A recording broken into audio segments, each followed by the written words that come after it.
আসসালামু আলাইকুম। আমার নাম মোহাম্মদ হোসেন। আমি 2024-এ 19 তারিখে বলে খেয়েছি আমি ঢাকা রামপুরা টিভি সেন্টার, কিন্তু কোনো ব্যক্তি আমার কোনো খোঁজ নেয়নি। কিন্তু এখন আমি নিজের টাকা দিয়ে চিকিৎসা করতে প্রাইভেটে চিকিৎসা করি, সরকারি হাসপাতালে যাই, কিন্তু ওষুধ কিনতে বেশি করতে এখন আমি কি ক্লান্ত। আমার স্ত্রী এখন বাসা বাড়িতে কাজ করে, আমার স্ত্রী এখন বাসা বাড়িতে কাজ করে, ছোট বাচ্চাটা বলতে কিন্তু মানুষের বেতন দিতে পারি না। দেখা 24-এর বৈষম্য বিরোধী আন্দোলনে যারা ছিল,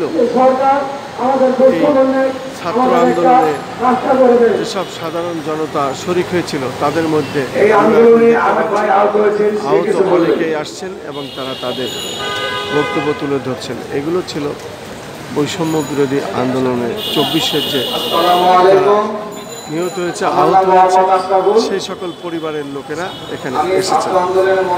সেটাই দেখানোর চেষ্টা করছি। আমার একটাই দাবি, ডক্টর ইউনূসের জন্য আমাদের দায়িত্বটা নেয়, এটাই আমার আন্দোলন।